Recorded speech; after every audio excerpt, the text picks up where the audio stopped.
O cheiro de goiabada quente no tacho de cobre era o perfume da minha vida, mas naquela manhã parecia ter um fundo amargo, quase queimado. O avental de lona grossa, amarrado na minha cintura, parecia mais pesado do que o normal, como se as décadas de uso tivessem finalmente se acumulado em um peso insuportável. Aos 58 anos, eu aprendi que esse avental, manchado pelo doce e pelo tempo, era a minha armadura. E para a reunião que meu irmão Ricardo tinha convocado para dali a alguns minutos, eu ia precisar de cada fibra dele. O tecido era grosso, mas minha pele parecia fina demais. E embora minhas costas doessem por anos em pé controlando o ponto do doce, minha postura se mantinha firme. A vida me ensinou a apresentar força, especialmente quando por dentro eu me sentia desmoronando. Antes de eu continuar essa história, que eu preciso desabafar com alguém. Não se esqueça de curtir o vídeo, se inscrever no canal e comentar de qual cidade você está assistindo.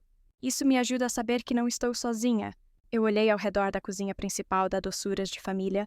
Era mais do que uma fábrica, era o útero da nossa história. O tacho principal, o maior de todos, tinha até nome, Teresa, uma homenagem à nossa mãe. Eu conseguia vê-la com seu sorriso gentil e as mãos ágeis, me ensinando o ponto exato em que a goiabada desgrudava do fundo. O ponto em que a mágica acontecia. Na parede, uma foto amarelada dela e do meu pai. Abraçados na frente da primeira lojinha, em 1975, eles começaram com uma panela e um sonho. Eu herdei os dois, e jurei a mim mesma que protegeria esse legado com a minha vida. Ricardo, meu irmão, herdou a impaciência e o desejo de pegar atalhos. Ele sempre foi assim, desde menino. Enquanto eu passava as férias escolares aprendendo a descascar laranjas, sem quebrar a casca, ele estava mais interessado em gastar o dinheiro que a fábrica dava. E agora, depois de anos morando em São Paulo, ele tinha voltado, cheio de palavras em inglês e com um olhar faminto que não combinava com o cheiro doce do nosso negócio. A porta do meu pequeno escritório se abriu e ele entrou sem bater. Como sempre, Ricardo usava um perfume caro que parecia brigar com o aroma de canela no ar. Atrás dele, sua esposa, Simone, com um sorriso que nunca alcançava os olhos. Helena, bom dia. Preparada para a nossa conversa sobre o futuro? Ele disse, já colocando sua pasta de couro sobre a minha mesa de madeira gasta. Eu respirei fundo, sentindo o cheiro do doce da mãe Teresa me dando forças. Bom dia, Ricardo. Para mim, o futuro e o passado desta fábrica andam de mãos dadas. Ele riu, um som baixo e condescendente. É exatamente esse mindset que precisamos mudar, minha irmã. Pedi para o nosso contador preparar uma apresentação. Simone vai nos ajudar a visualizar o rebranding. Simone abriu um notebook e virou a tela para mim. Na tela, o nome Doçuras de Família havia sido substituído por um logo genérico e frio, Sweet Minas. As embalagens tradicionais de tecido xadrez foram trocadas por caixas de plástico minimalistas. A ideia é atingir um público mais jovem. Mais gourmet. Agregar valor, ela disse, com a voz mansa. Meu estômago gelou. Agregar valor? Simone, o nosso valor está na nossa história. Está no nome da mamãe no tacho. Está na receita que o seu Afonso segue há 50 anos. Não está numa embalagem de plástico. Ricardo suspirou, como se estivesse lidando com uma criança teimosa. Helena, o seu Afonso é um custo, não um valor. Máquinas fazem o trabalho dele pela metade do preço e o triplo da velocidade. E o nome da mamãe no tacho é uma bela história. Mas histórias não pagam as contas. Precisamos de escala, de eficiência. Precisamos parar de pensar pequeno. Cada palavra dele era uma facada no retrato dos meus pais na parede. Ele não estava falando de negócios. Ele estava falando em apagar a nossa identidade, em vender a nossa alma por um lucro maior. Eu me levantei, minhas mãos tremendo levemente, e caminhei até a janela que dava para o pátio de produção. Vi seu Afonso, com seus cabelos brancos e o mesmo avental de sempre, ensinando um jovem aprendiz a mexer o doce de leite com a paciência de um monge. Aquilo era o nosso futuro, não um logo em inglês. Ricardo, eu disse, minha voz saindo mais firme do que eu esperava, eu não vou permitir que você transforme o sonho dos nossos pais em uma linha de produção sem alma.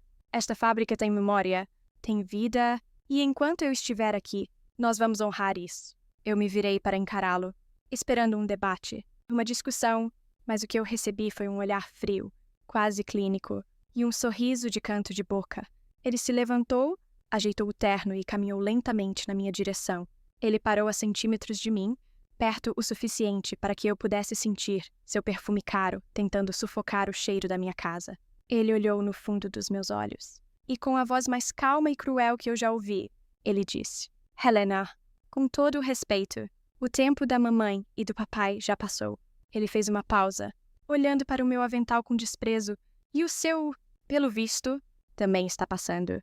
A gente precisa de visão de futuro, não de uma guardiã de museu. O mundo parou. As palavras dele não foram um insulto, foram um decreto. Um tapa na minha cara que não deixou marcas na pele, mas quebrou algo muito profundo dentro de mim, naquele instante. Eu entendi que aquela não era uma conversa sobre o futuro da fábrica. Era o início de uma guerra, e eu era o único obstáculo no caminho dele. O silêncio que se seguiu à frase dele foi mais ensurdecedor do que qualquer grito. Guardiã de museu, a expressão pairou no ar, densa e venenosa, sugando todo o oxigênio do meu pequeno escritório. Por um segundo, o cheiro de doce e de história foi substituído por um vácuo gelado. Meu olhar estava fixo no dele, e o que eu vi ali não foi raiva ou impaciência. Foi pior. Foi um cálculo frio, uma indiferença completa.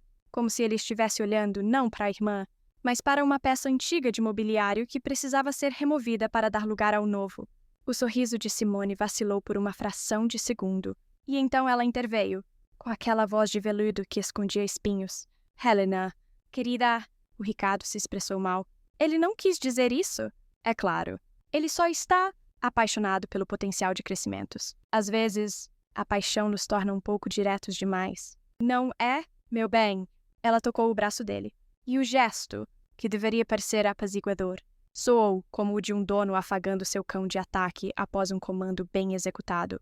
Ricardo nem sequer olhou para ela. Seus olhos ainda estavam cravados em mim, como se esperasse que eu finalmente quebrasse. Não, Simone. Eu me expressei perfeitamente bem, ele disse, a voz baixa e controlada. Eu amo e respeito a nossa história, mas ela pertence ao passado. E se continuarmos a ser governados por ela, não teremos um futuro.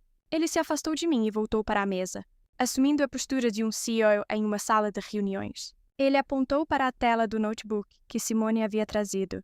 Vamos aos pontos práticos, que é o que importa. A palavra prático soou como um insulto, como se o amor, a lealdade e a memória não fossem práticos. Ponto 1.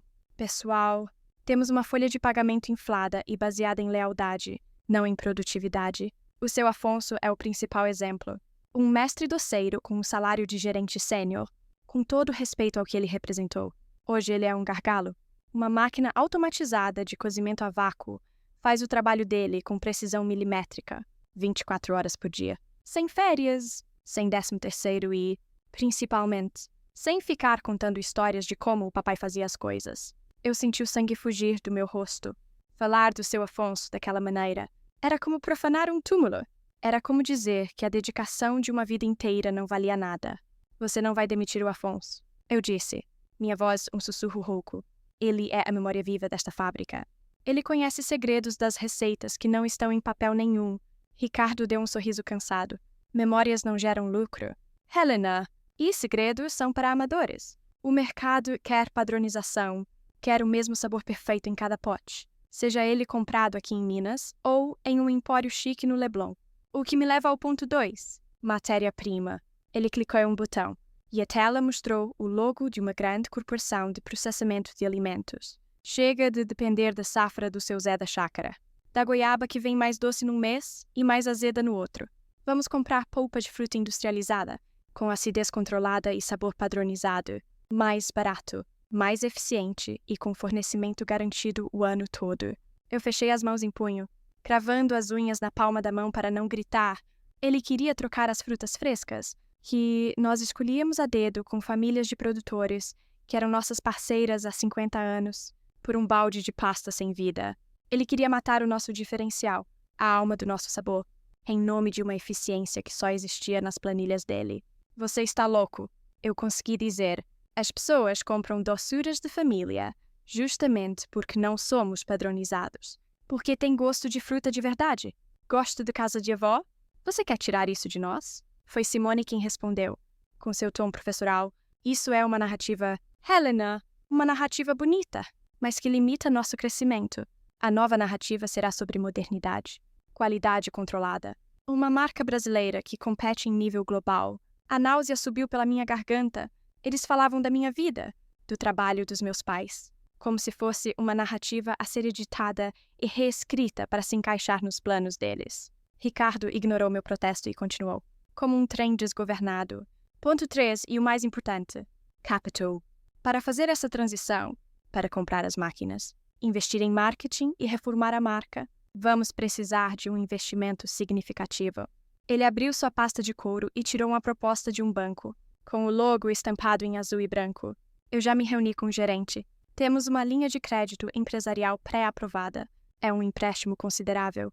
Mas com o aumento de produtividade e a redução de custos que eu projetei, pagamos em menos de 5 anos. O papel na minha mesa pareceu pesar 1 tonelada. Uma dívida. A única regra de ouro do meu pai. A única coisa que ele repetia como um mantra.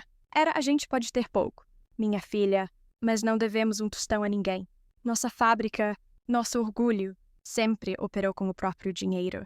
Crescendo devagar, mas com segurança. Com os pés no chão. E Ricardo, em uma única manhã, queria acorrentar o nosso legado a um banco, colocando em risco tudo o que construímos. Não, eu disse, a palavra saindo com a força de um soco. Dívida. Não, o pai nunca... Ele me cortou. O tom de falsa paciência se esvaindo e dando lugar à pura irritação. O papai era um artesão maravilhoso, mas um péssimo homem de negócios. Por isso nunca saímos de Minas. Por isso você passou a vida toda presa nesse escritório empoeirado, enquanto eu fui para o mundo. Aprender como as coisas realmente funcionam. Ele se levantou, batendo com as 2 mãos na mesa. E o barulho fez meu coração pular. Acabou. Helena, o tempo do sentimentalismo acabou. A partir de hoje, esta fábrica será administrada com a cabeça, não com o coração. Ele começou a guardar seus papéis na pasta. Um movimento rápido e agressivo. Simone já estava de pé ao lado dele, o notebook fechado. A dupla pronta para partir depois de ter lançado a bomba. O vento da mudança que ele queria trazer não era uma brisa de modernidade. Era um furacão, e ele pretendia arrancar tudo pela raiz. E o pior de tudo, ao ver a maneira decidida como ele fechou a pasta, eu tive a terrível certeza de que ele não estava me pedindo permissão. Ele estava apenas me comunicando os fatos. A guerra não estava começando. Eu já estava sob ataque. Quando a porta do escritório se fechou, o som ecoou como uma batida de martelo, finalizando um veredito. Eu não me movi. Continuei parada no meio da sala, sentindo o rastro do perfume caro de Ricardo se dissipar lentamente, sendo vencido pelo cheiro familiar e honesto do doce de figo que vinha da cozinha. Mas, pela primeira vez, o aroma da minha casa, da minha vida, parecia fraco, frágil, como se a arrogância do meu irmão tivesse contaminado o próprio ar que eu respirava. As palavras dele ainda ricocheteavam na minha cabeça. Guardiã de museu. Ele não via o valor, só o pó. Não via a história, só a idade. A proposta do banco, que ele deixou para trás sobre a minha mesa, parecia um animal peçonhento. Um intruso em meu santuário de madeira e memórias. Minhas pernas fraquejaram e eu me sentei na minha cadeira, a mesma que meu pai usou por 30 anos, e o couro gasto rangeu como um gemido de dor. Eu me sentia oca por dentro, como se a brutalidade dele tivesse escavado tudo o que havia de bom e deixado apenas uma concha vazias. A dúvida, aquela semente perversa que ele e Simone plantaram, começou a germinar. E se ele estivesse certo? E se eu fosse apenas uma sentimental, apegada a um passado que não se encaixava mais no mundo moderno? E se meu amor pelo legado dos meus pais estivesse, na verdade, afundando o negócio que eles tanto lutaram para construir? Olhei para a foto na parede, para o sorriso deles, e senti uma onda de vergonha. Eu estava fraquejando. Eu precisava de um sinal, de algo que me lembrasse quem eu era, do porquê eu estava ali, movida por um impulso que não vinha da razão, mas do fundo da alma. Levantei-me e fui até o canto do escritório, onde ficava o velho arquivo de metal do meu pai. A última gaveta estava emperrada há anos, e nós nunca nos demos ao trabalho de consertá-la. Era onde a mamãe guardava suas coisas mais pessoais. Cadernos de receita antigos, algumas fotos que não foram para os porta-retratos, recortes de jornal, com um puxão mais forte. A gaveta protestou com um ruído metálico e finalmente cedeu. O cheiro de papel antigo e de saudade me invadiu. Passei os dedos por cima de cadernos com a capa engordurada. As páginas repletas da caligrafia elegante da minha mãe. Ali estava a receita original do doce de leite, com uma anotação na margem. Adicionar uma pitada de canela. Segredo do compadre Afonso. Sorri em meio à angústia. Até nos segredos da fábrica, havia afeto e amizade. Continuei a procurar, sem saber exatamente o quê. Talvez apenas um toque. Uma lembrança que me ancorasse de volta à realidade. Foi então que eu senti, no fundo da gaveta, embaixo de uma pilha de cartões de Natal, havia um envelope grosso, de papel amarelado. Estava selado, mas não havia destinatário, nem remetente. Era apenas um envelope fechado. Esquecido pelo tempo. Minha respiração ficou suspensa. A curiosidade misturada com um respeito quase sagrado me fez hesitar. Mas algo me dizia que aquilo era importante. Com os dedos trêmulos, rasguei a aba e desdobrei a única folha de papel que estava dentro. A letra da minha mãe, um pouco trêmula, mas inconfundível, preencheu a página. A carta não tinha data. Minha querida filha, minha Helena. Se você está lendo isso, é porque meu tempo acabou e eu não tive a coragem de te dizer essas coisas em vida. O coração de uma mãe, às vezes, é um covarde. Ele prefere o silêncio à dor de admitir seus medos em voz alta. Mas eu preciso que você saiba, preciso que estas palavras encontrem um jeito de chegar até você. Eu vejo como você cuida da nossa fábrica, da nossa doçuras. Você não é apenas a administradora, você é o coração que continua batendo naquele lugar. Você herdou a paciência do seu pai e a minha paixão pelos detalhes. Você é a guardiã da nossa alma. E eu durmo em paz todas as noites sabendo que nosso sonho está em suas mãos. Mas é pelo seu irmão que meu sono se torna agitado. Eu amo o Ricardo com toda a força da minha alma. Você sabe disso. Mas o amor de mãe não pode ser cego. O seu irmão tem uma pressa no coração, uma ânsia de chegar a um lugar que ele mesmo não sabe onde fica. Ele sempre foi assim, querendo a fruta sem esperar o tempo dela amadurecer. Eu vejo o brilho nos olhos dele, mas muitas vezes não é o brilho da paixão. É o brilho da ambição.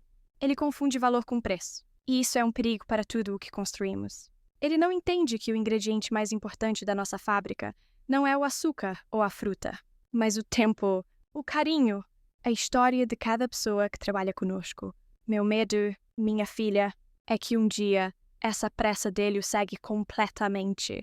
Que ele tente te convencer de que o nosso jeito é antigo, que o nosso cuidado é lento, que a nossa alma não cabe numa planilha. Ele vai te apresentar um mundo de números e eficiência e vai tentar te fazer sentir pequena, antiquada. Não caia nessa armadilha. Por isso, eu te peço, não como sua mãe, mas como a mulher que misturou o primeiro doce naquele tacho que hoje leva meu nome, proteja a alma do nosso negócio. Proteja as nossas pessoas. Proteja a nossa história. O seu irmão vai precisar de rédeas. E eu não estarei mais aqui para segurá-las. Essa tarefa, injusta e pesada, eu deixo com você, que é a mais forte de nós dois. Seja firme. O futuro da nossa família depende da sua coragem, com todo o amor que existe em mim. Mamãe, as lágrimas que eu segurava desabaram sobre o papel, borrando a tinta em alguns pontos. Eu não estava chorando de tristeza pela perda dela, mas pela clareza avassaladora de suas palavras. Cada frase era um eco da conversa que eu acabara de ter com Ricardo. Cada medo que ela descreveu era o plano que ele acabara de apresentar. O choque tomou conta de mim. Minha mãe viu tudo. Ela previu a tempestade que estava se formando no coração do próprio filho. E, em seu silêncio, tentou me deixar um mapa, um aviso. A dúvida que me corroía se dissipou como fumaça, substituída por uma certeza pesada e dolorosa. Eu não estava louca. Eu não era uma guardiã de museu. Eu era uma filha cumprindo a última vontade da sua mãe. O sentimento oco no meu peito começou a ser preenchido, não por felicidade, mas por uma fúria gelada e uma determinação que eu não sabia que possuía. Dobrei a carta com cuidado, como se fosse a relíquia mais sagrada do mundo, e a guardei junto ao meu peito. Olhei para a proposta do banco sobre a mesa, para o logo frio da Suíte Minas no computador. Eles não eram mais apenas ideias ruins? Eram uma profanação. E eu, Helena, a filha de Teresa, não iria permitir que aquilo acontecesse? A guerra havia sido declarada por Ricardo, mas agora, com o testamento moral da minha mãe em mãos, eu sabia de que lado os exércitos celestiais estavam. E eles não estavam do lado dele. A noite desceu sobre a fábrica, trazendo consigo um silêncio que costumava me trazer paz, mas que agora parecia pesado, cúmplice. As máquinas estavam adormecidas. Os tachos de cobre esfriavam lentamente, e o único som era o da minha própria respiração, irregular e tensa. Eu permaneci no meu escritório por horas, muito depois de todos os funcionários terem ido para casa. A carta da minha mãe estava guardada em segurança, mas suas palavras estavam vivas dentro de mim, uma brasa que queimava a névoa de dúvida e medo que Ricardo havia criado. A determinação que senti não era quente e explosiva, mas fria, metódica. Eu sabia o que precisava fazer. Se meu irmão queria administrar a fábrica com a cabeça e não com o coração, então era com a cabeça que eu iria desmascará-lo. Eu precisava entender a linguagem dele, a linguagem fria dos números, das planilhas, das projeções, a linguagem onde ele escondia suas verdadeiras intenções. Com uma xícara de café forte ao lado, sentei-me em frente ao computador. Ricardo, em seu primeiro mês de volta, insistiu em digitalizar toda a nossa contabilidade, migrando os velhos livros de capa preta do papai para um software moderno e complicado. Na época, ele disse que era para otimizar o fluxo de trabalho. Agora, eu entendia que era para criar um labirinto onde ele pudesse se mover com facilidade, enquanto eu, a guardiã de museu, ficaria perdida. Mas o museu que eu guardava me ensinou sobre paciência e observação. Com o coração martelando contra as costelas, abri o programa, a tela se iluminou com gráficos e tabelas coloridas que, à primeira vista, pareciam saudáveis. As receitas, as despesas, tudo parecia se encaixar. Ricardo era inteligente. Eu tinha que admitir. Ele não faria nada óbvio. Ele sabia que, apesar de tudo, eu ainda revisava os balanços mensais. A mentira dele teria que ser sutil, enterrada sob camadas de normalidade. Comecei a vasculhar as despesas dos últimos 6 meses, o período desde que ele assumiu oficialmente a co-direção financeira. Passei pelos custos de matéria-prima, pela folha de pagamento, pelas contas de água e luz, tudo dentro do esperado. Mas a determinação, agora afiada pela desconfiança, me fez ir mais fundo. Abri a categoria de despesas, com fornecedores e serviços de terceiros. E foi ali que eu encontrei, no meio de nomes familiares de empresas de transporte e manutenção, havia um que se repetia todo mês, com uma exatidão que me causou um calafrio. FuturaCorp Consultoria Estratégica. O valor era sempre o mesmo. Alto, uma quantia que justificaria um trabalho de meses, não um pagamento recorrente. Eu não me lembrava de ter aprovado aquilo. Quando Ricardo mencionou a necessidade de uma consultoria, ele falou de algo pontual, para avaliar o mercado. Aquilo não era pontual. Aquilo era uma sangria. Meu medo começou a borbulhar. Uma sensação gelada na boca do estômago. O que era essa FuturaCorp? Que tipo de serviço eles prestavam que custava tanto dinheiro todos os meses? Com as mãos trêmulas, abri o navegador da internet e digitei o nome da empresa. O site que apareceu era limpo, profissional e completamente vazio de substância. Fotos de prédios espelhados que poderiam ser em qualquer lugar do mundo. Textos repletos de palavras da moda que Ricardo tanto amava. Sinergia, disrupção, otimização de ativos, ecossistema de negócios. Não havia um único nome de um consultor, um único caso de sucesso. Uma única empresa cliente listada no portfólio. Era uma fachada, uma casca bonita e oca. Um alarme soou na minha cabeça, alto e estridente. Isso não estava certo. A determinação superou o medo. Eu precisava saber quem estava por trás daquilo. Em um site do governo, procurei pela ferramenta de consulta de CNPJ, digitei o número que encontrei no rodapé do site da FuturaCorp e prendi a respiração enquanto a página carregava. A ficha da empresa apareceu na tela. Razão social. FuturaCorp Consultoria Estratégica Ltda. Data de abertura. 7 meses atrás. Exatamente 2 semanas depois que Ricardo voltou para Minas. O endereço era um escritório virtual no centro de São Paulo, um serviço de caixa postal. E então, eu desci a página até o quadro de sócios e administradores. Meu mundo inteiro desabou. Havia 2 nomes na lista. O primeiro era um que eu não conhecia. O segundo fez o ar faltar nos meus pulmões. Simone Álvarez de Meller. O nome de solteira da minha cunhada. Eu me reclinei na cadeira, o corpo todo tremendo. A tela do computador nadando à minha frente. Não era apenas um plano para o futuro, não era apenas uma discordância sobre os rumos da fábrica. Era um crime, um esquema cuidadosamente montado que já estava em andamento. Meu irmão e minha cunhada criaram uma empresa de fachada para desviar dinheiro do nosso negócio, do legado dos nossos pais, diretamente para o bolso deles. A consultoria que estava nos custando uma fortuna era eles mesmos. Cada palavra sobre modernização, cada crítica à minha gestão, cada sorriso preocupado de Simone, tudo era parte de uma farsa elaborada. O medo que eu sentia antes se transformou em algo diferente, mais duro, Era a náusea da traição em sua forma mais pura e absoluta. Eles não estavam apenas me apunhalando pelas costas. Eles estavam usando a faca para roubar as joias da família, enquanto me diziam que era para o meu próprio bem. Eu não gritei.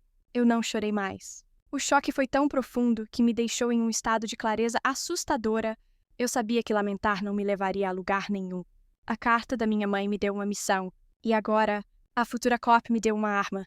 Olhei para a impressora no canto da sala, a mesma que Ricardo chamou de relíquia de museu na semana passada. Com um clique, comecei a imprimir tudo. A página de consulta do CNPJ com o nome de Simone, as notas fiscais mensais da Futura Corp, os extratos bancários mostrando as transferências. O som da impressora quebrando o silêncio da noite era a batida do meu coração se tornando mais forte. Cada folha que saía quente era uma peça do quebra-cabeça, uma prova concreta da podridão que crescia sob o teto da nossa fábrica. Eu juntei os papéis. O dossiê da traição deles? Eles não mentiam. Os números não mentem. E agora, eles iriam contar a minha história. A história de como a guardiã do museu estava prestes a colocar os ladrões para fora. Eu não dormi naquela noite. A pilha de papéis que a impressora cuspiu ficou sobre a mesa da minha cozinha, iluminada apenas pela luz fraca do fogão. Cada folha era como uma página do diário de um crime. E eu as li e reli dezenas de vezes, como se para me convencer de que não era um pesadelo. O nome de Simone em letras frias e digitais. As notas fiscais com a logo falsa da Futura Corp. Os valores exatos que saíam da nossa conta todo santo mês. A fúria que senti no escritório deu lugar a uma dor profunda. Uma dor física, como se um veneno estivesse se espalhando lentamente pelas minhas veias. A traição tinha um rosto, e era o rosto do meu irmão, o menino que eu ajudei a criar depois que mamãe adoeceu. Eu poderia ter ligado para um advogado. Poderia ter ido à polícia, mas a ferida era familiar, íntima demais para ser exposta ao mundo frio da lei antes de qualquer coisa. Eu precisava de uma resposta. Eu precisava olhar nos olhos dele e ouvir a explicação, por mais sórdida que fosse. Eu precisava que a minha dor fosse reconhecida. Na manhã seguinte, com o coração pesando uma tonelada, eu liguei para ele. Minha voz era um fio, mas era firme. Ricardo, preciso de você e da Simone na fábrica. Agora é urgente. Houve uma pausa do outro lado da linha, e eu pude imaginá-lo trocando um olhar com a esposa, calculando. Aconteceu alguma coisa? Helena, você parece nervosa. Apenas venham, eu disse, e desliguei antes que ele pudesse recusar. Eu os esperei na sala de reuniões que ele mesmo havia montado, um espaço frio, com uma mesa de vidro e cadeiras de metal, que mais parecia o aquário de um tubarão. Deixei a pilha de papéis no centro da mesa, virada para baixo. Eu queria ver a reação deles quando eu virasse as cartas. Eles entraram juntos, como sempre, uma frente unida. Ricardo com sua postura de executivo preocupado, Simone com seu sorriso de enfermeira compassiva. Helena, o que houve? Você nos assustou? Ele começou. Eu não ofereci café. Não ofereci um bom dia. Apenas apontei para as cadeiras. Sentem-se. Meu tom fez o sorriso de Simone vacilar. Eles se sentaram. E o silêncio se estendeu por um momento, denso e desconfortável. Então, lentamente, eu virei a pilha de papéis. A primeira folha, no topo, era a consulta do CNPJ, com o nome de Simone em destaque. Eu empurrei os documentos sobre o vidro frio da mesa, até que parassem na frente deles. Eu quero que vocês me expliquem o que é a Futura Corp. Eu disse, a voz baixa, mas carregada com o peso da minha noite em claro. Eu esperava negação, pânico, talvez até raiva, mas o que eu vi foi uma performance digna de um Oscar. Ricardo olhou para os papéis, franziu a testa como se não entendesse, e então olhou para mim com uma expressão de profunda mágoa. Helena, o que é isso? Você andou investigando a minha esposa. Você invadiu os sistemas da empresa para espionar a gente. Eu não posso acreditar. O golpe foi tão rápido, tão inesperado, que eu cambaleei em um piscar de olhos. Eu não era mais a vítima descobrindo um crime. Eu era a irmã desconfiada, a megera que violava a privacidade. Simone colocou a mão sobre o peito, o rosto uma máscara de choque e ofensa. Helena, eu não entendo. Eu só queria ajudar. Ajudar. A palavra me trouxe de volta à realidade. Ajudar. Criando uma empresa fantasma para desviar dinheiro da nossa fábrica. É assim que você ajuda. Simone. Foi então que Ricardo mudou de tática. Ele pegou os papéis e os analisou com uma calma calculada. Fantasma. Que palavra horrível! Helena. A Futura Corp não é fantasma. É a empresa de consultoria da Simone. E sim, eu a contratei para prestar serviços para a Dossuras. E sabe por quê? Porque ela é brilhante. E eu não ia pagar uma fortuna para um estranho fazer um trabalho que a minha própria esposa, com o conhecimento que ela tem de negócios, poderia fazer melhor e com mais paixão. Simone emendou. A voz agora suave e cheia de uma falsa lógica. Eu usei meu nome de solteira por razões fiscais, para separar as coisas, e cada centavo que a Futura Corp recebeu foi reinvestido em pesquisas de mercado, análise de concorrência, tudo para construir o plano de modernização que te apresentamos ontem. Eu estava trabalhando para nós. Helena, de graça.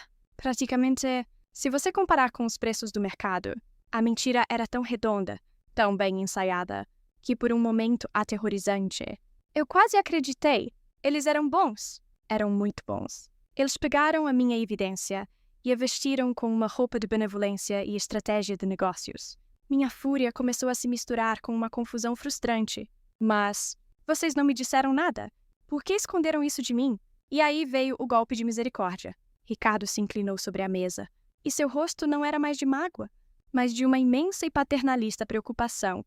O olhar dele era o de um médico dando uma notícia ruim. Nós não escondemos. Helena, nós tentamos te incluir, mas você anda tão arredia, tão negativa. Você vê ataque em tudo. Olha o seu estado. Você está pálida, com olheiras. Você está obcecada com o passado, com o jeito que o papai fazia as coisas. E isso está te cegando. Você está vendo conspirações onde só existe trabalho duro. As palavras dele eram como pequenas agulhas, minando a minha certeza, injetando o veneno da dúvida de volta no meu sistema. Ele pegou minha mão sobre a mesa, e o toque dele era frio. Eu sei que você está cansada. Sei que carregar essa fábrica nas costas por tantos anos foi um fardo. Talvez a pressão esteja sendo demais para você, Simone completou, a voz agora baixa e clínica. O estresse crônico pode causar confusão, até episódios de paranoia. Helena, é documentado. A pessoa começa a desconfiar de quem mais a ama. Paranoia, confusão, cansada. Eles estavam usando as minhas emoções? O meu amor pelo legado. O meu esgotamento. Como armas contra mim, eles pegaram a minha verdade e a torceram até ela se parecer com uma loucura. Eu olhei de um para o outro, para os rostos preocupados, para a lógica perfeita da mentira deles, e me senti afundando em areia movediça. A humilhação queimou meu rosto como febre. Eu vim para aquela sala com a certeza de uma justiceira, com a prova de um crime na mão, e em menos de 10 minutos, eles me transformaram em uma velha histérica e paranoica. Ricardo se levantou, juntando os meus papéis, a minha preciosa evidência, como se estivesse limpando a sujeira da mesa. Vamos fazer o seguinte, ele disse, com um suspiro pesado, como se estivesse carregando o mundo nas costas. Vamos esquecer que essa conversa horrível aconteceu. Eu sei que você não fez por mal. Tire o resto da semana de folga, vá para casa. Descanse, coloque a cabeça no lugar. Eu e a Simone vamos cuidar de tudo por aqui. Você precisa se cuidar. Ele se inclinou e beijou minha testa. Um beijo gelado. O beijo de Judas. Eles saíram da sala, me deixando sozinha com o eco das palavras deles. Paranoia, confusão. Cansada, eu olhei para as minhas mãos vazias sobre a mesa de vidro. A minha arma tinha sido tirada de mim e usada para atirar na minha própria sanidade. E a raiva que eu sentia agora estava misturada com algo muito pior. A vergonha de ter sido tão facilmente, tão completamente, desarmada e humilhada. Eu não sei por quanto tempo fiquei paralisada naquela sala de reuniões fria. O aquário de vidro que meu irmão construiu. O beijo gelado dele ainda ardia na minha testa. As palavras dele paranoia, confusão, cansada ecoavam nas paredes lisas e na minha mente, tentando se enraizar, tentando se tornar a minha verdade. Eu me sentia nua, exposta, como se eles tivessem arrancado não só a minha evidência, mas a minha própria pele, deixando meus nervos em carne viva. Com um esforço que pareceu mover uma montanha, eu me levantei. Meus pés me levaram para fora daquele espaço estéril, passando pelo meu escritório, que agora parecia o território de um inimigo, e me guiaram para o único lugar onde eu ainda podia respirar. A cozinha principal da fábrica. O ar ali era quente e úmido, impregnado com o cheiro de uma vida inteira de trabalho. Eu parei em frente ao grande tacho de cobre, o Teresa, e coloquei a mão sobre o metal morno. Era como tocar a mão da minha mãe. Fechei os olhos, e a dúvida me assaltou com uma força violenta. E se eles estivessem certos? E se a minha dor, a minha saudade, estivesse me transformando numa mulher amarga e desconfiada. Dona Helena, a senhora não parece bem. A voz era baixa, um pouco rouca, e carregada de uma familiaridade que me confortou e assustou ao mesmo tempo. Abri os olhos. Era o seu Afonso. Ele estava parado a alguns metros de distância, as mãos nudosas segurando um pano de limpeza, o rosto enrugado vincado por uma genuína preocupação. Tentei compor um sorriso, mas senti meus lábios tremerem. Estou bem, Afonso, só um pouco cansada. Ele se aproximou, o olhar dele nunca desviando do meu. Ele me conhecia desde que eu era uma menina que mal alcançava a borda do tacho. Ele sabia ler o meu rosto melhor do que eu mesma. Perdão pela intromissão. Patroa, mas esse cansaço no seu rosto não é de quem trabalhou demais. É de quem lutou demais. Ele olhou na direção do corredor que levava aos escritórios. Sua mãe, que Deus a tenha, ficava com esse mesmo olhar quando seu pai teimava em alguma coisa. O olhar de quem carrega o mundo nas costas e tem medo de deixar ele cair. A menção à minha mãe foi a chave que abriu as comportas. Uma lágrima solitária escapou e desceu queimando pela minha bochecha. Tentei limpá-la rapidamente, envergonhada, mas já era tarde. E então, tudo desabou. As palavras saíram de mim num fluxo descontrolado, um desabafo desesperado. Eu contei tudo. Sobre o plano de modernização, sobre a Futuracop, sobre o nome de Simone, sobre a confrontação, sobre as acusações de que eu estava ficando louca. Eu falei sem parar, a voz embargada pela humilhação e pelo medo de que, ao dizer tudo em voz alta, soasse tão insano quanto Ricardo quis fazer parecer. Quando terminei, um silêncio pesado se instalou entre nós, quebrado apenas pela fervura suave de um tacho de doce de abóbora no fogo baixo. Eu esperei que ele me olhasse com pena, que talvez me dissesse para descansar, assim como meu irmão. Mas ele não o fez. Ele apenas balançou a cabeça lentamente, a expressão grave. Eu não queria me meter, Dona Helena, mas eu já desconfiava. Ele disse, a voz firme, o menino Ricardo. Ele pode ter estudado nos livros, mas ele nunca aprendeu a lição mais importante que o pai da senhora ensinava. O respeito. Ele anda pela fábrica como se fosse o dono do mundo, olhando para tudo, para todos nós. Como se fôssemos números numa planilha. Meu coração parou. Ele não me achava louca. Ele via a mesma coisa que eu. O alívio que senti foi tão intenso que quase dobrei os joelhos. Ele continuou, baixando ainda mais a voz. E tem mais. Umas 2 semanas atrás, eu precisei ficar até mais tarde para consertar uma das batedeiras. A fábrica já estava vazia, mas o seu irmão e a esposa dele estavam na sala de reuniões. A porta estava entreaberta. Eu não quis escutar, mas a voz deles estava alta. Ele hesitou, olhando para os lados, como se as paredes pudessem ter os ouvidos de Ricardo. O que você ouviu? Afonso! Eu perguntei. A voz um sussurro. Ele limpou a garganta. Eu não entendi tudo.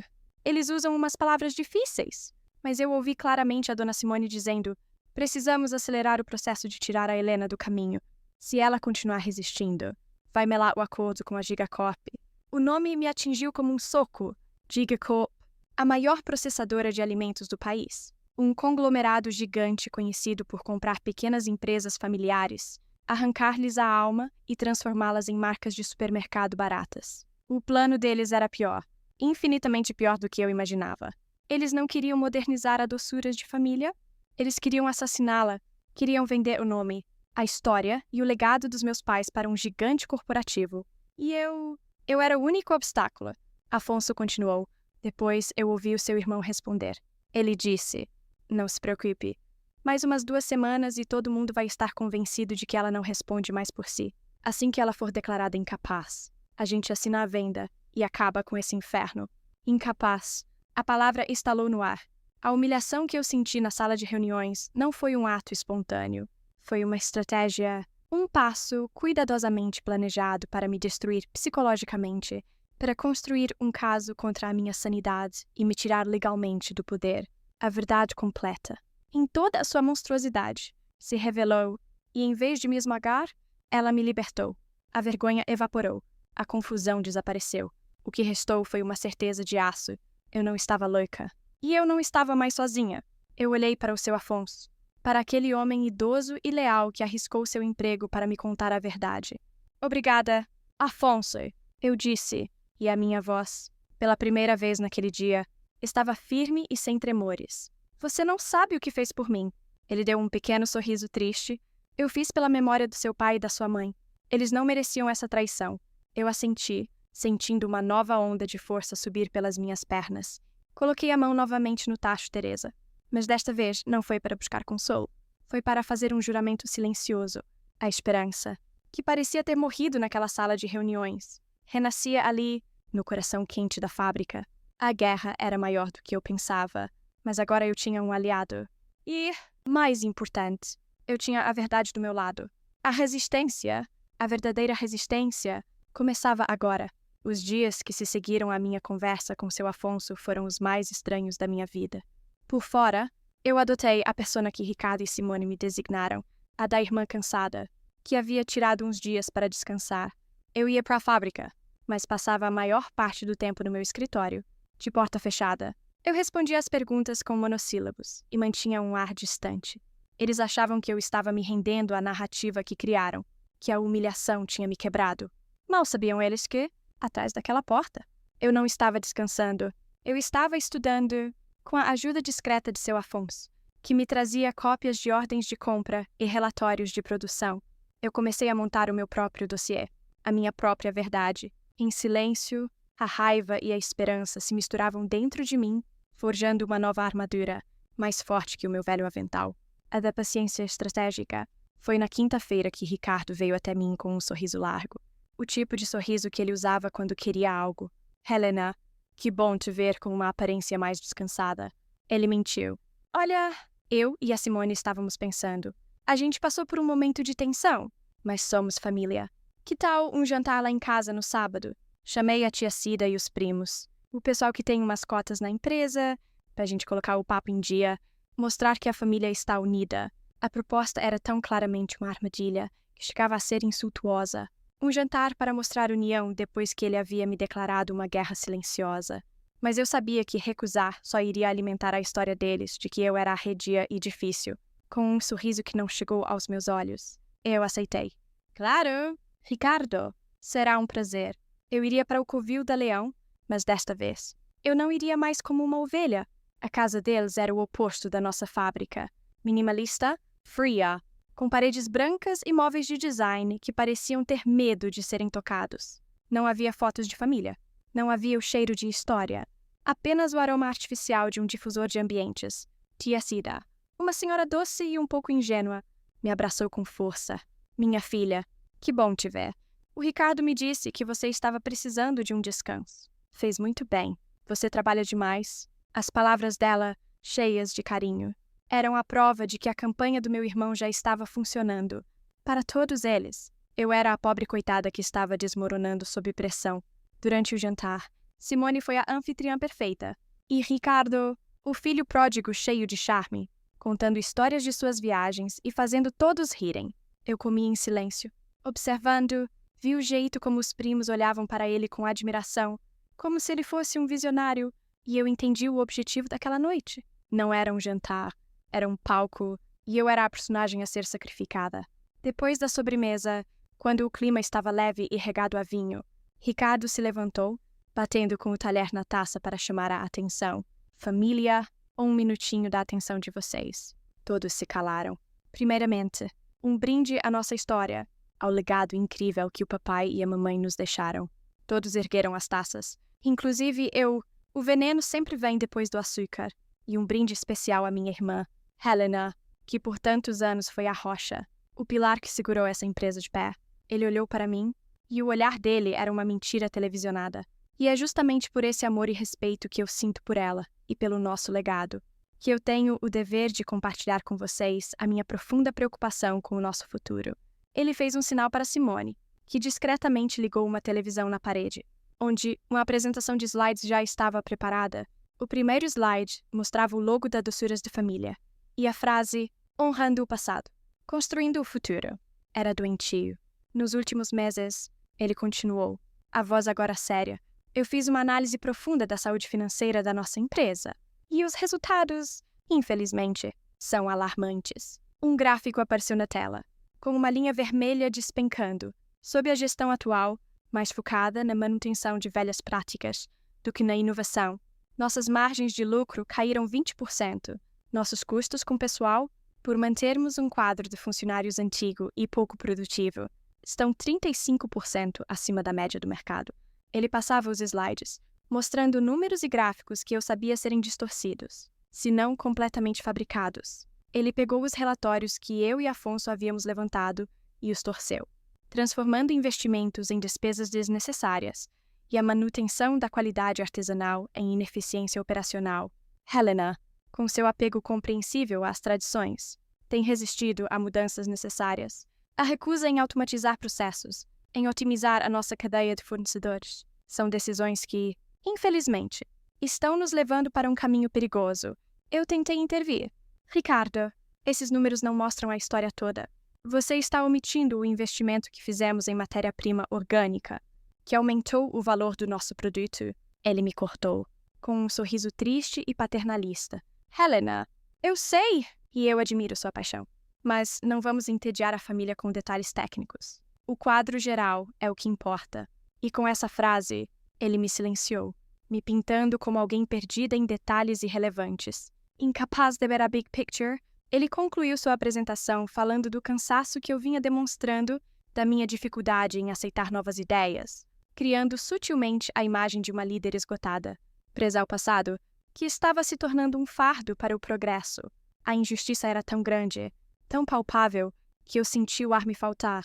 Eu olhava para os rostos da minha família e via a mudança acontecer em tempo real.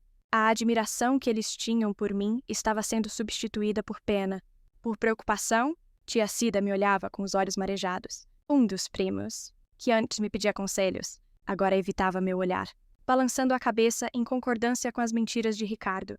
O isolamento foi como uma parede de vidro descendo ao meu redor.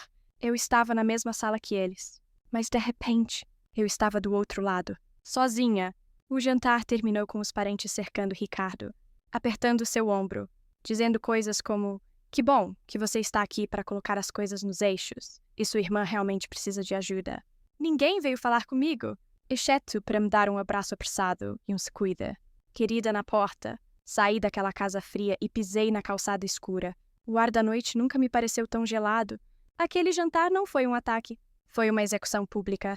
Ricardo não me humilhou. Ele me apagou.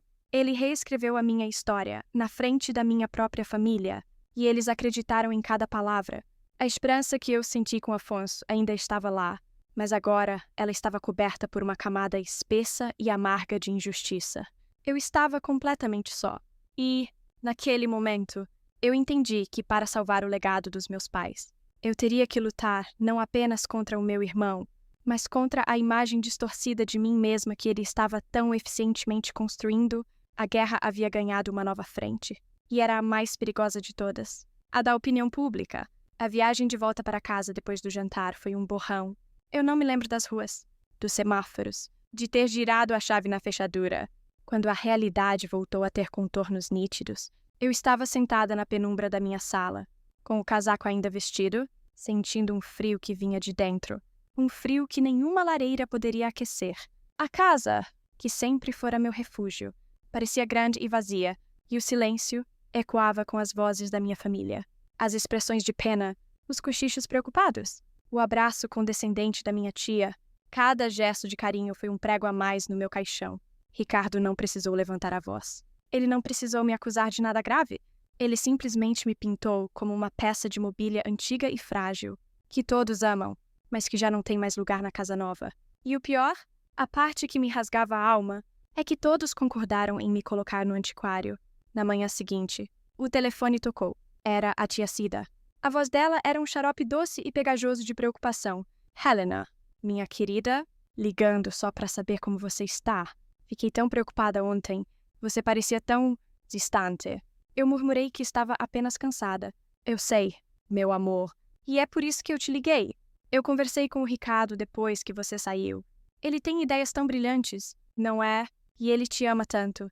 Ele só quer o seu bem, o bem de todos nós. Talvez, querida, seja a hora de aceitar a ajuda que ele está oferecendo, deixar o fardo mais pesado com ele e cuidar um pouco de você. Quem sabe procurar um médico, conversar sobre esse estresse?" Desliguei o telefone no meio da frase dela, meu corpo inteiro tremendo. Era a confirmação final. A lavagem cerebral estava completa.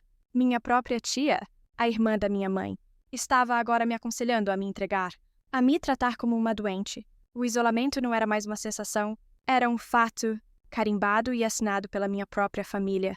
Naquela tarde, arrastei-me para a fábrica. Eu precisava do cheiro, do som de qualquer coisa que me lembrasse de quem eu era. Mas, pela primeira vez, o lugar parecia estranho para mim. Passei pelo pátio de produção e vi 2 funcionários mais novos cochichando e olhando na minha direção. Quando me viram, se calaram imediatamente, mas eu vi a expressão no rosto deles.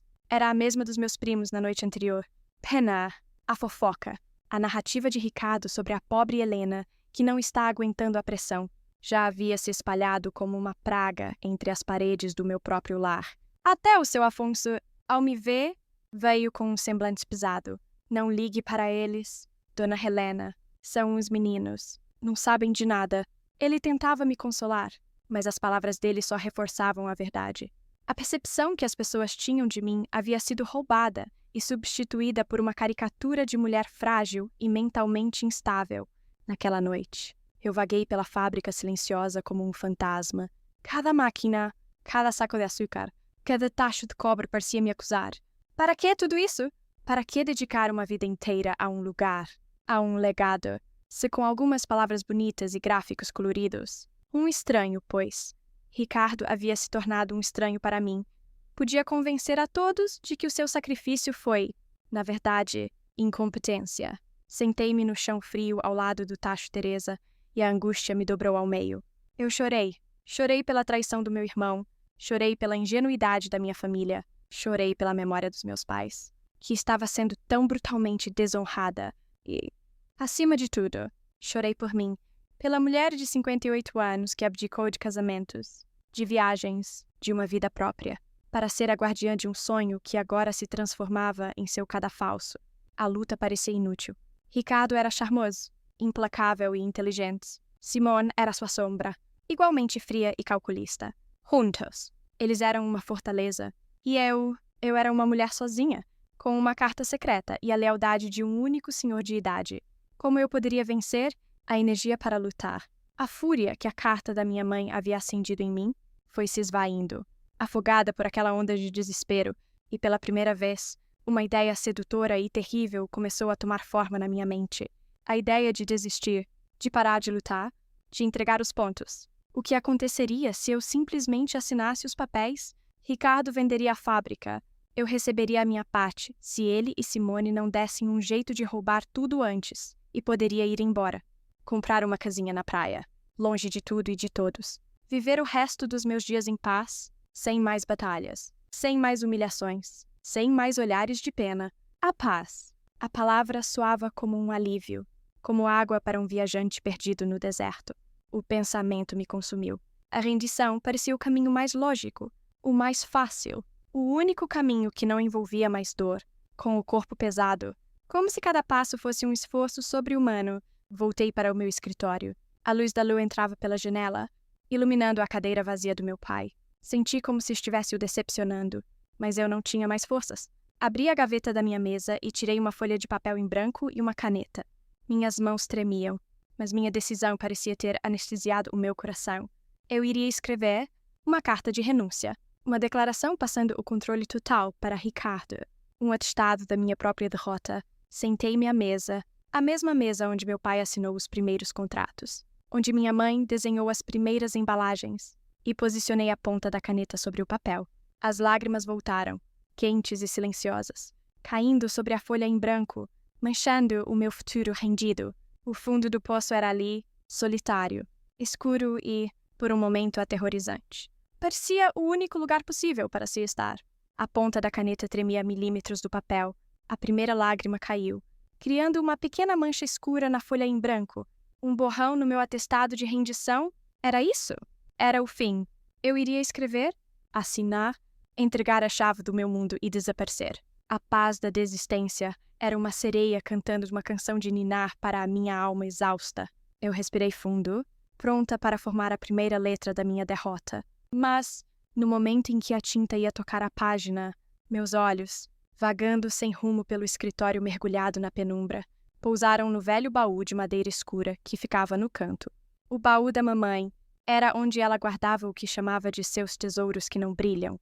Fotos, cartas, os primeiros desenhos meus e de Ricardo. Um impulso, o último espasmo do meu coração de filha. Me atingiu antes de apagar meu passado. Eu precisava tocá-lo uma última vez. Deixei a caneta sobre a folha manchada e caminhei até o baú. O cheiro de cedro e de tempo me envolveu quando levantei a tampa pesada. Minhas mãos passaram por cima de envelopes amarrados com fita. De pequenos bibelôs, de uma mecha do meu cabelo de quando eu era bebê. Eu não estava procurando nada. Estava apenas me despedindo. Foi então que meus dedos tocaram uma lombada de couro gasta e familiar. Puxei o objeto para fora. Era o primeiro livro de receitas da mamãe. Não era um caderno. Era um livro de contabilidade antigo, de capa dura e escura, que ela transformou em seu grimório particular. As páginas eram grossas, amareladas, e muitas delas estavam manchadas com gotas de baunilha, chocolate e doce de figa.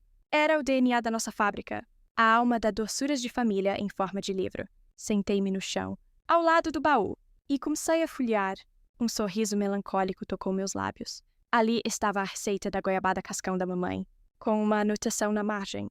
Usar a lenha de laranjeira faz toda a diferença no defumado. Mais adiante, a do doce de leite da vovó. E um rabisco. Paciência é o ingrediente principal. Não apresse o fogo. Cada página era uma conversa com a minha mãe. Uma lição de vida disfarçada de instrução culinária. Eu estava tão absorta naquelas memórias que quase não percebi, no final do livro, depois da última receita, havia uma seção diferente. As páginas não continham listas de ingredientes, mas textos longos, parágrafos densos, escritos com a mesma caligrafia elegante. Eram as anotações da mamãe sobre a fundação da empresa. Li sobre as dificuldades do início, sobre os primeiros sócios que ajudaram meu pai a comprar o primeiro tacho. E então, grampeada em uma das últimas páginas, com um cuidado que indicava sua importância, havia uma cópia de um documento. As letras eram miúdas. A linguagem era o mais puro advoguês, mas o título era claro. Cláusula 7ª do Contrato Social Original. Doçuras de Família. LTDA.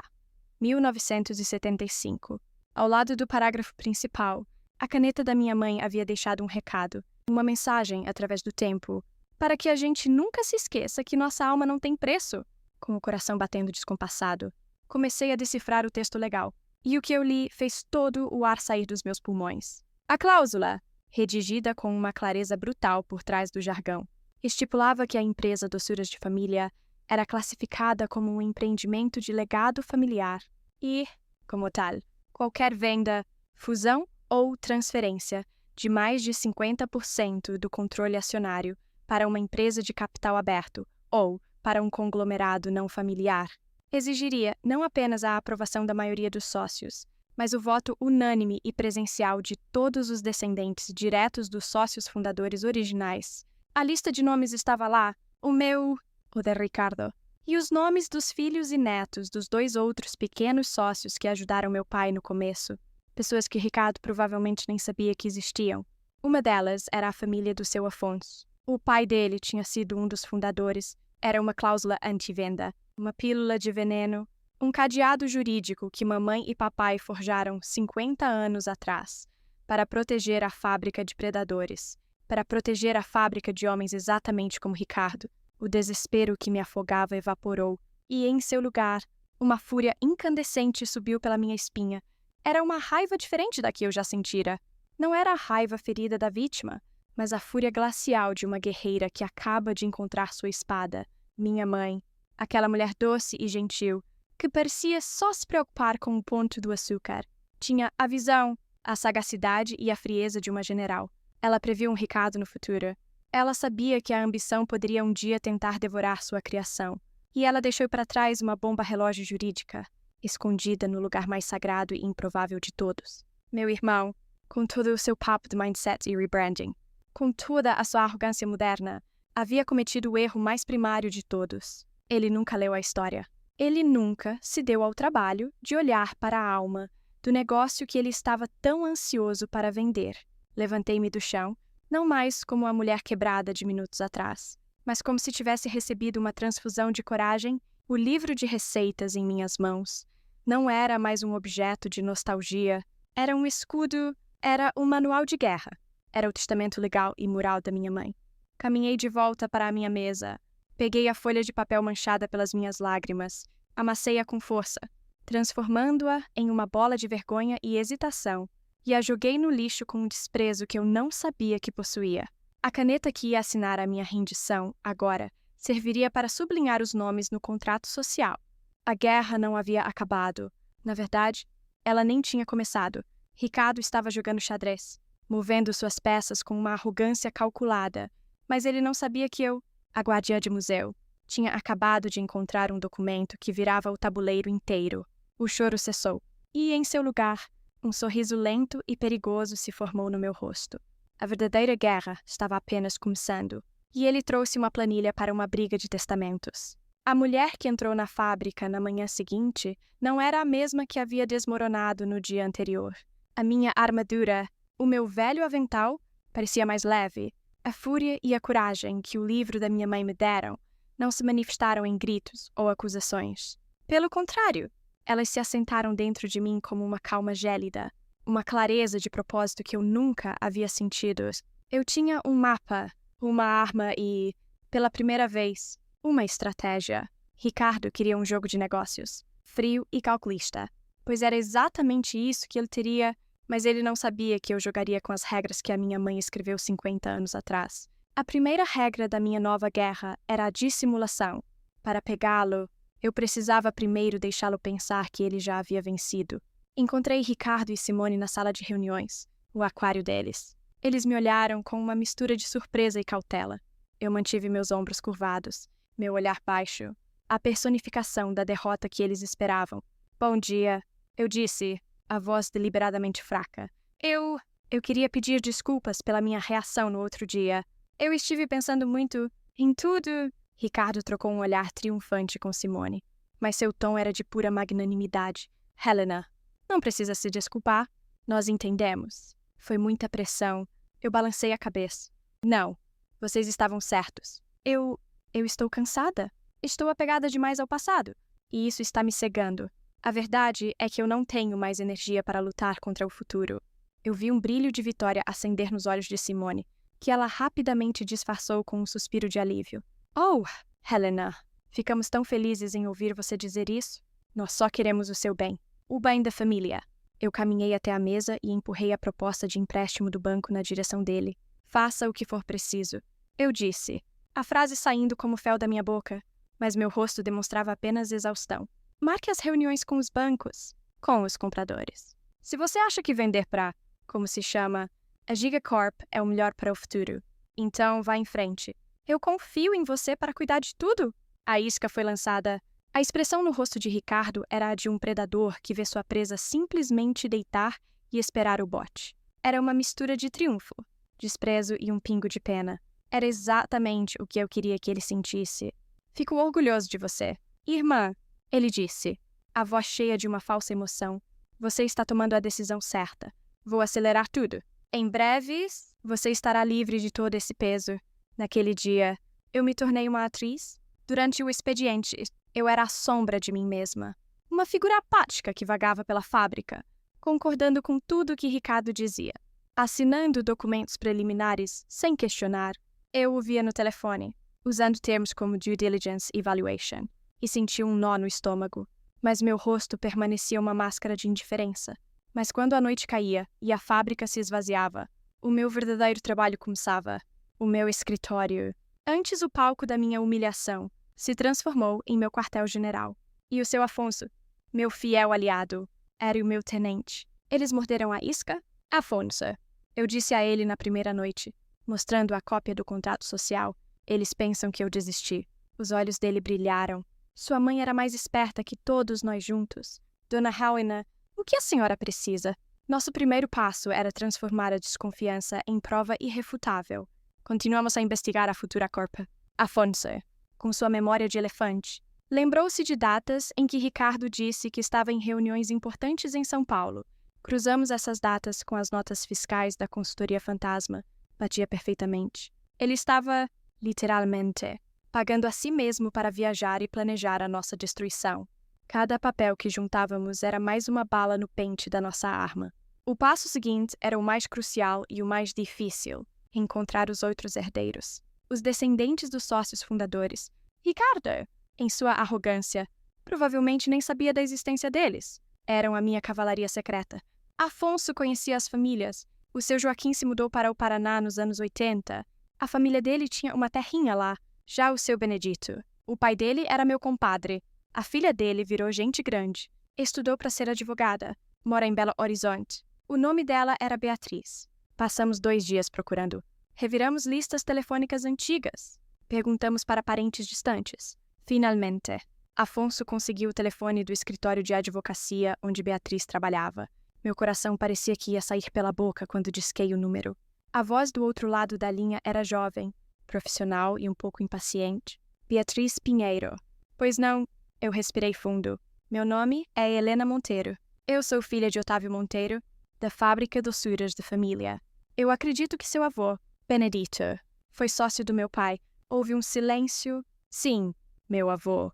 Ele faleceu há muitos anos. O que a senhora deseja? A voz dela era cautelosa. Eu podia imaginá-la do outro lado, uma advogada ocupada. Pensando que era algum tipo de golpe, eu fui direta. Beatriz, eu tenho em minhas mãos uma cópia do contrato social original da empresa e, de acordo com uma cláusula específica, você, como herdeira direta, tem poder de voto e veto sobre a venda da fábrica. E eu preciso da sua ajuda porque o meu irmão está tentando vendê-la ilegalmente. O silêncio que se seguiu foi diferente. Não era de impaciência, era de interesse. Que cláusula? Ela perguntou. A advogada nela subitamente despertada. Eu li o parágrafo para ela, a minha voz firme e clara. Isso é uma cláusula de proteção de legado, muito incomum para a época e muito poderosa, ela disse, um tom de admiração na voz. Senhora Helena, eu não sabia disso. Meu avô vendeu a parte dele na operação há décadas, mas pelo visto, não no papel. Isso é fascinante. Eu preciso ver esse documento. Um fio de esperança, mais forte e mais real do que nunca, se acendeu em mim. Eu posso te mandar uma cópia, mas, mais do que isso, eu gostaria de me encontrar com você. A situação é mais complexa do que parece. Ela fez uma pausa. Eu tenho uma audiência em Juiz de Fora na próxima semana. Posso desviar o caminho e passar aí. Mas, Dona Helena, preciso ser clara. Isso pode ser uma briga muito grande e muito feia.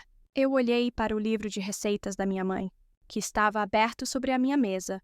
Minha querida, eu disse, sentindo um sorriso se formar no meu rosto pela primeira vez em semanas. A briga já começou.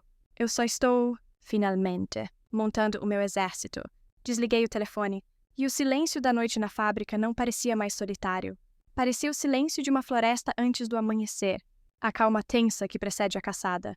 Ricardo podia ter o dinheiro e a influência, mas eu tinha algo muito mais poderoso. Eu tinha a história, e a história estava prestes a acordar. A semana que se seguiu ao meu telefonema com a Beatriz foi a mais longa e tensa da minha vida. Eu vivia em 2 mundos paralelos. No mundo visível, eu era a Helena derrotada. Eu circulava pela fábrica com um olhar vago, assistindo em silêncio enquanto Ricardo e Simone desfilavam com homens engravatados, que eu sabia serem os abutres da Gigacorp. Eu os ouvia falar sobre sinergias de distribuição e otimização do portfólio de produtos. E cada palavra era como um prego sendo martelado na tampa do caixão da nossa história.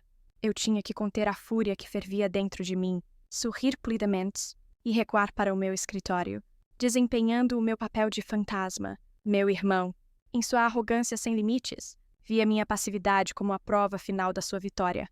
Ele não fazia ideia de que, no meu mundo invisível, o mundo que ganhava vida depois que ele ia embora, eu estava afiando a minha lâmina. Na terça-feira, Beatriz chegou.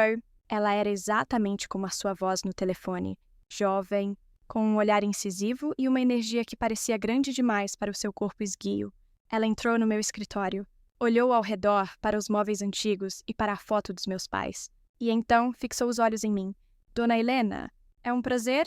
Agora, por favor, me mostre o que a senhora tem. Durante 2 horas, eu revelei tudo. O livro de receitas da minha mãe, a cópia do contrato social original, o dossiê que eu e Afonso montamos sobre a Futura Corp, com as notas fiscais e as datas que comprovavam a fraude. Beatriz leu cada página em silêncio, a expressão se tornando mais e mais séria. Quando terminou, ela pousou os papéis sobre a mesa e me olhou, e pela primeira vez, vi um brilho de admiração em seus olhos. Dona Helena, isso é extraordinário. ela disse. A cláusula é perfeitamente válida. E essa documentação da empresa de fachada? Isso não é só uma disputa de negócios. Isso é crime, estelionato, apropriação indébita. O alívio de ter a validação de uma profissional, de uma advogada, foi imenso. Ela confirmou tudo o que a minha intuição e a carta da minha mãe me diziam. O que eu faço agora? Perguntei. Eu o confronto. Beatriz balançou a cabeça. Não, de forma alguma. Um homem que faz isso não vai confessar. Ele vai mentir, vai destruir as provas. Vai tentar desacreditar a senhora ainda mais.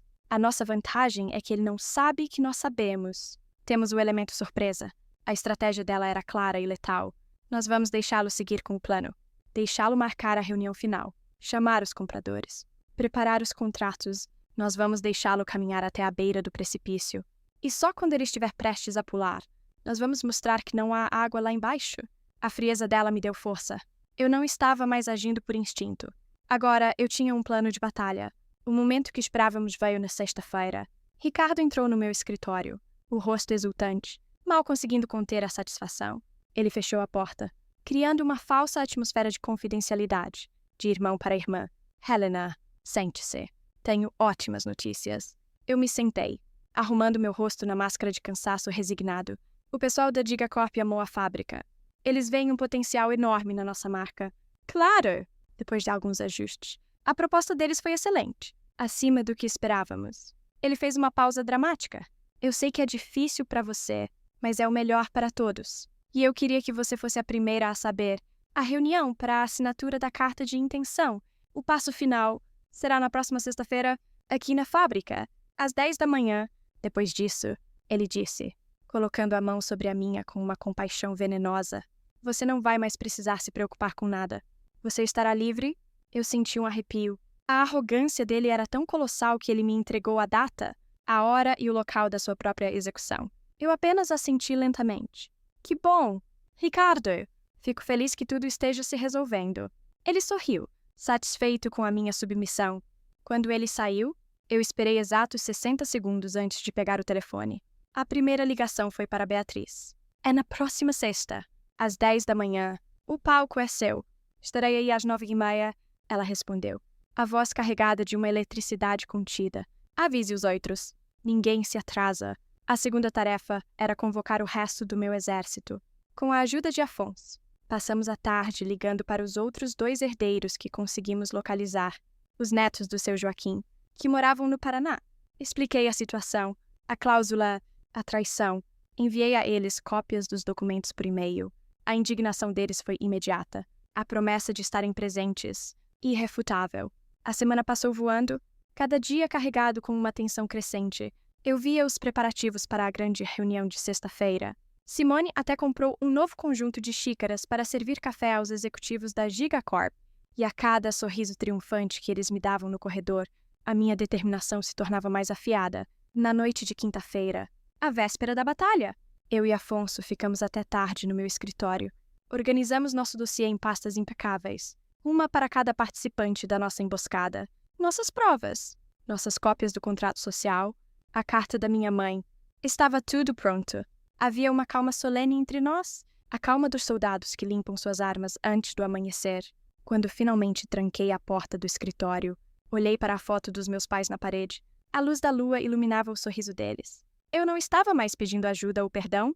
Eu estava fazendo um relatório. Amanhã, eu sussurrei para a foto. Amanhã a gente resolve isso.